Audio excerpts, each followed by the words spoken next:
in the corner mumbling raps. His words legendary, wishing I could rhyme like him. Study this style to define my pen. Kendrick Lamar is one of the greatest MCs of all time. He has one of the best discographies in all of rap history. And he's never shied away from a battle. Just ask Drake.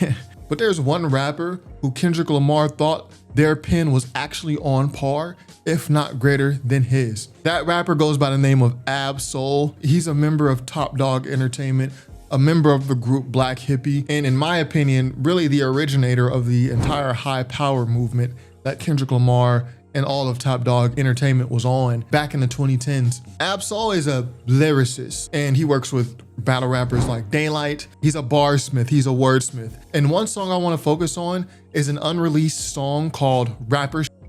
It's produced by Tommy Black, features Kendrick Lamar and Ab-Soul trading verses back to back. And it's in this song where you can really compare and contrast Ab-Soul's and Kendrick Lamar's lyricism as they spit verses back to back. Now, I think both rappers did great on this track, but Ab-Soul is clearly, his bars are cut above Kendrick Lamar's at this point in his career. In my opinion, I'll let you decide. Let's break this song down.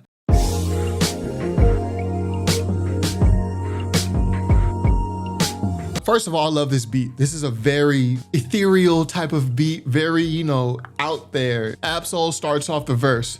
My back against the wall, I can see y'all frontin'. My back against the wall, I can see y'all frontin'. So Ab-Soul is already starting this off lyrical. My very first bar, I'm gonna throw y'all for a loop.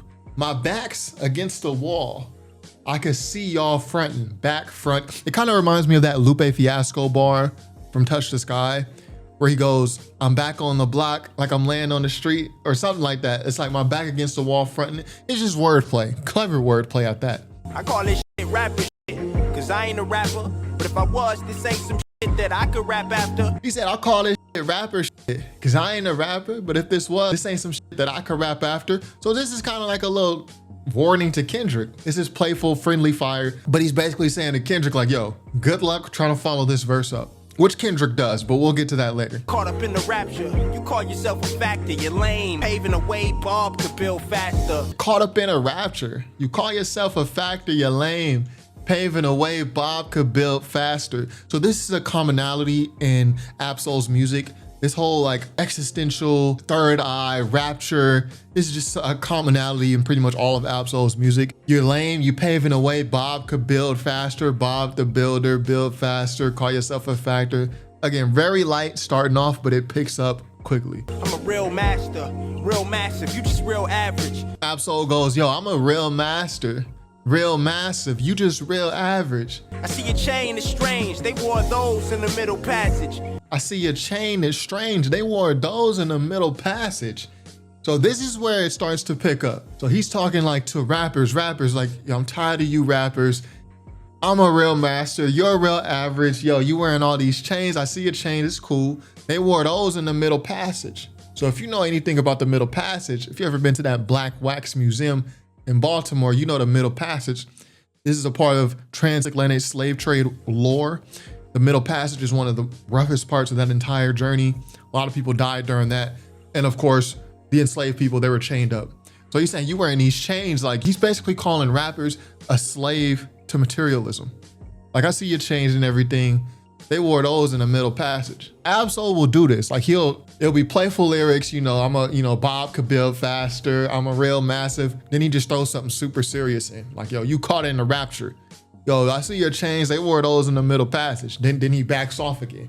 And let me not get too deep on him. Cause when it hits the fan, you know I stand last. I see through your true colors like stained glass. He said, you know, when shit hits the fan, you know I stand last. When shit hits the fan. Shout out to Eminem. What you gonna do when shit hits the fan? You know I stand last. I remain standing. Then probably my favorite bar in the whole song. He said, I see through your true colors like stained glass. So shout out to stained glass. This is what stained glass looks like. You know, if you've been to church, any church in America, you've seen this colorful glass. Ab-Soul goes, I see through your true colors like stained glass. This is probably the only time I've ever heard stained glass mentioned in a rap lyric. And it's been like almost 2 decades since this song came out. See the fear in your eyes when we arrive. man, what's the odds of even thinking you coincide? This is a part of the verse. It's just the personality breakdown. I see the fear in your eyes when we arrive. What's the odds of even thinking you coincide? Every time a nigga open the door, you go inside and realize either you're weak or someone lied. See? You spent more time boasting about what you do than you do. So by the time your shit is due, it's due. The wordplay is crazy. Like, yo, you spend more time pontificating about what you gonna do, what you would do. But then when it's time to actually do it, you do it. Like, you trash, basically. I know I said the stained glass bar was my favorite bar in this song, but this is probably one of my other favorite ones. I follow no ruler, even if I'm under drastic measure. But whatever. Ab-Soul ends the verse. Ab-Soul, abstract, asshole, black lip, bastard, etc. for forever. Then he goes, I follow no ruler, even if I'm under drastic measure. But whatever. Yo. That's called motherfucking bars, nigga. You know nothing about that. I follow no ruler, even if I'm under drastic measure. Let's really break that down. So we already know Ab-Soul, his whole rap persona is kind of this anarchist, anti-rebellious type. He says, I follow no ruler. We know that.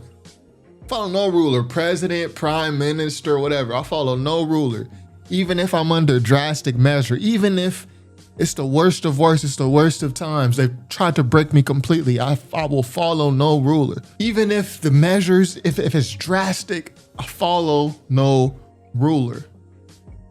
But what does a ruler do? Rulers are used for measurements, right?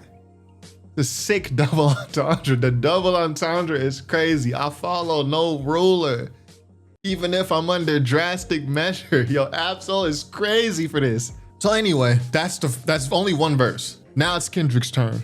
They say pressure bust pipes, and I ain't never had to deal with plumbing in my life. So Kendrick tries to open his verse up with a bang. So he goes right in heavy into a punchline. They say pressure bust pipes, and I ain't never had to deal with plumbing in my life. Now, I appreciate this bar, but to me, this is trying a little bit too hard. Like Ab-Soul's ruler, drastic measure bar, that was just flawless. And then he was like, yeah, but whatever. Kendrick, pressure bust pipes, okay. I ain't never had to deal with plumbing in my life. It's just not as well delivered as Ab-Soul's punchlines. And then Kendrick has to tell us like, yo, that's a bar. Like, don't miss that. Now that's a bar. Bro, like, we know, bro. So this is not a bad bar. But you can tell with this bar, like the way Kendrick kind of forced it in there and was like, yo, by the way, guys, that's a bar. You could tell he's kind of feeling the pressure from this first Ab-Soul verse. But let's let Kendrick cook. Sparring with me like blasphemy to cathedral or colliding with the diesel with your baby in your arms. So this is what Kendrick is good at, right? Kendrick is good at this type of stuff.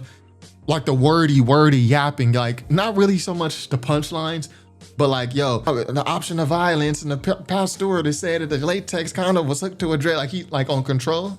This is kind of that same type of thing. Like, yo, sparring with me, blasphemy to cathedral, colliding with the diesel. We got you. Kendrick is not gonna beat Ab-Soul on this track, trying to do what Ab-Soul does. Like these little punchlines and stuff. Kendrick is gonna beat Ab-Soul on this track by doing what he does best, which is this type of thing. It's inadequate to go against the Jesus of Nazareth of the rap game. And it's inadequate to go against the Jesus of Nazareth of the rap game. And this was long before Kendrick wore the Thorn of Crowns for the Mr. Morale tour. He said, yo, you inadequate, you going against me. I'm Jesus of Nazareth of rap. It's crazy. Back teeth never been in agony, but I got wisdom. Okay, this is some bars. Back teeth, never been in agony, but I got wisdom again.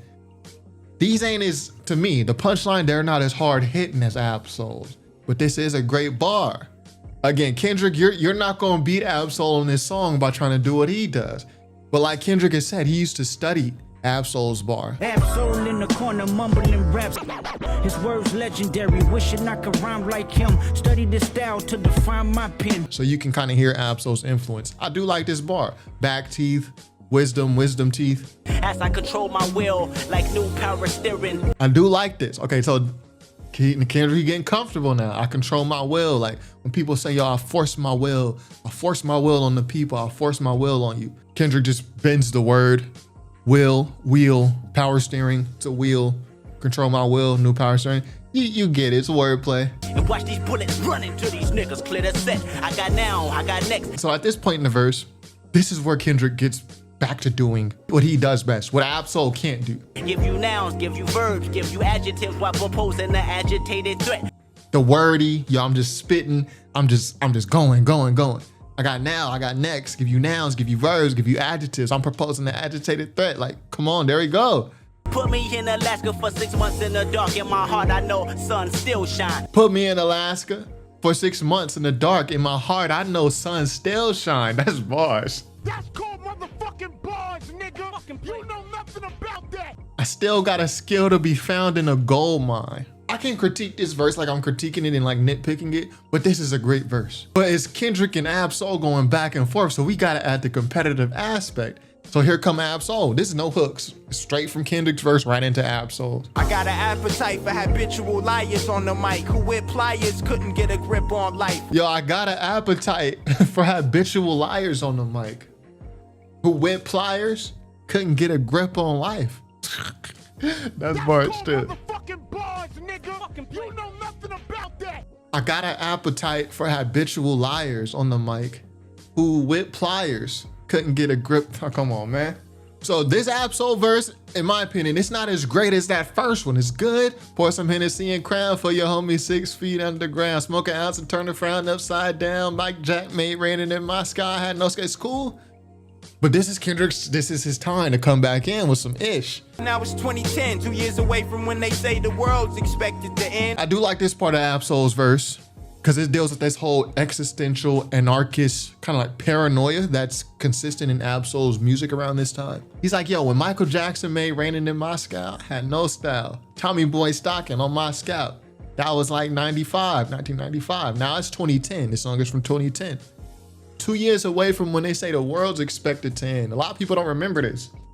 People thought, like, due to the Mayan calendar or something like that the world was going to end like December 2012 or something like that. Big Crit even mentions it on the song One Train. Like, this was an actual thing. He said that's like 95, now it's 2010, 2 years away from when they say the world's expected to end. I ain't even begin. That's more ironic than a bum asking for 50 cent from Many Men One. I don't think that needs explaining. What do y'all got the score so far in terms of verses? I got Ab-Soul up slightly, but we gotta get Kendrick's second verse in here. Too many relays for DJs to replay. I do the reject while I eject your new single. Kendrick starts the verse off with some humor. Too many relays for DJs to replay. I do the reject while I eject your new single. 2010, this was right in the middle of the jerkin movement, the jerkin era. One of the jerk dance moves was called the reject. You're a jerk. So Kendrick throws that in there. Spitting at cops, go and cop my album, get high to it, pop some volume, then turn up the volume. I do like this part though. He said that's off top, like a toupee. I'm Tupac, coming back from Doomsday. Spitting at cops, go and cop my album. I've always liked this bar right here. Get high to it, pop some volume, then turn up the volume.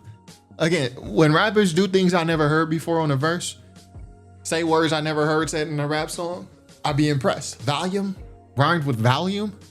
I like that. And nobody can compare to the legacy that we about to build. We racing against life, the turtle or the hare. Nobody can compare with the legacy that this is prophetic. Saying, yo, TDE, no one can compare with the legacy that we about to build. I got Ab-Soul up. You're dead and gone, the pallbearers carrier and your family, you carry on. This is just butter smooth.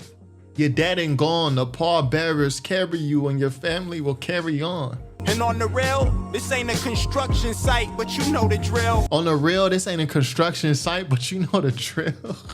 And I know I said earlier, the stained glass bar was one of my favorites. I know also I said the, appetite for habitual liars on the mic. I know I said that's one of my favorites. And I know I said the ruler drastic measure bar. That was also one of my favorites. But this one is actually also one of my favorites too. We lead the league in all aspects, and we deserve more medals than a magnet. Favorite rhyme scheme. We lead the league in all aspects. Yo, we're the stat leaders. We lead the league in all aspects. So we deserve more medals than a magnet. Put you niggas in the hole like bad debt. Shooting 3-pointers with the globe, nothing but net. Put niggas in a hole like bad debt. That's called motherfucking fucking bars, nigga. You know nothing about that. Shooting 3-pointers with the globe, nothing but nets. I really love this bad debt bar. Now, I know some of y'all that watch the channel, you're not from America, so I don't know if all of our idioms and similes translate. But one saying that we have, referring to being in debt, is like you're in a hole, right? So you owe, let's say, $10,000 on your credit card. You'd be like, man, I'm in a hole. You say, well, we put niggas in a hole, meaning like, you know, coffins, like bad debt. I gotta hit that again one time. Motherfucking bars, nigga. You know nothing about that. And Kendrick finishes the song off, continuing Ab-Soul's rhyme scheme. Shooting 3-pointers with the globe, nothing but net. Nigga, nothing but the best. Every time we hit your tape deck, niggas hit the deck. Nigga, nothing but the best. So you could tell, like, they in the studio recording this together. They playing off of each other's energy. This is why this song is so great. I rhyme like a fucking tech. Nine and I clown posses if they disrespect. Every time we hit your tape deck, niggas hit the deck. I rhyme like a fucking Tech 9. So I think this can also be a salute to Tech 9, the rapper, who at one point was very closely associated with all of Black Hippie, being J-Rock, Kendrick, Ab-Soul. Tech 9 says he had first right of refusal on all of those guys, J-Rock, Kendrick, whatever. But then once Dr. Dre and all those guys came into the mix, he kind of played back. And he says, and I clown posses if they disrespect. So this is pretty much Kendrick confirming, yo, Tech 9, I clown posses, ICP, insane clown posse. So this is a nice little double entendre here by Kendrick. I rhyme like a Tech 9. So a Tech 9 is also is Tech 9 automatic? Yes, an automatic weapon, right? I guess it could be semi-automatic. But why would you have a semi-automatic Tech 9? I don't know. It seems like the whole point is for it to be automatic. But anyway, Tech 9, it's a very fast shooting weapon. So he said, I rhyme fast, like I rhyme fast, heavy, effectively, like a Tech 9, but also like the rapper Tech 9. And I clown posses, ICP, insane clown posses. It's nice, we gotta give him his props. You know nothing about that. Some shit only Big and Pac can rap after, and if they was alive, they would have to pay tithes. I am God. And then Kendrick just polishes off the verse. This some shit only Big and Pac could rap after. And if they was alive, they would have to pay tithes to me, because I am God. So this is, some people will say, yo, does Kendrick Lamar have a God complex? Someone made a critique on one of my videos in the comments one time, which I think was a very good critique on something I said. I was reacting to the Drake Family Matters joint, and Drake he said in the song, he's like, yo, you the Black Messiah wifing up a mixed queen. And then my response was, why does everyone keep saying Kendrick is the Black Messiah? Kendrick has never said that about himself. And then someone pointed out to me the Crown of Thorns thing. And I was like, okay, I didn't consider that. I actually forgot about that. I didn't consider that. Great point. Because, you know, Messiah is, you know, Jesus Christ, Crown of Thorns, Jesus Christ. But twice on this song, Kendrick has referred to himself as God and Jesus. So he does seem to have this thing like, yo, this is only Big and Pac can rap after. Kendrick is saying this because in the first verse, Ab-Soul goes, yo, this ain't something that I can rap after, referring to Kendrick. And Kendrick is like, yo, Big and Pac couldn't even rap after what I just rapped after. So they kind of, you know, playing with the bars here. He's like, yo, if Big and Pac was here, they would be paying tithes to me. I am God. MC. To me, this is very close. This is a very, in terms of who had the best verse, who had, you know, they both spat 3 verses. In terms of the score, this is very close. Because this last Kendrick verse, this puts him over the edge a little bit. But I would still give the slight edge to Ab-Soul. I want to know what y'all think. You got 3 Ab-Soul verses, you got 3 Kendrick verses. Go listen to this song, go rewatch my breakdown. Who had the best verses? How would you score this? So anyway, this is like the only rapper that I know of that Kendrick Lamar has ever feared. This is like the only rapper I know of that Kendrick Lamar has ever been like, yo, I studied this guy because he was so good. Like I needed to take some of this stuff from him and like incorporate it in my own style. And again, I think that's how you get the whole high power movement that Kendrick Lamar was doing. The song High Power, which is produced by J. Cole, Kendrick Lamar, one of Kendrick's best songs, to be honest. I think a lot of this comes from that guy, Ab-Soul. So shout out to Ab-Soul, man. Have y'all heard this song before? If not, go listen to this. This is just straight bars. It's 6 verses, straight bars, no hook. 2 guys in the studio, hungry, trying to get on. 2010, putting some of the best things I could think of out on the track. I love this type of thing. So anyway, shout out to Ab-Soul, shout out to Kendrick. Again, I want to know how y'all score this song. I get a slight edge to Ab-Soul, slight edge, because that last Kendrick verse, he came through on that. So anyway, that's all I got for today. Be sure to subscribe if you haven't already. Top5rapwebsite.com. Peace.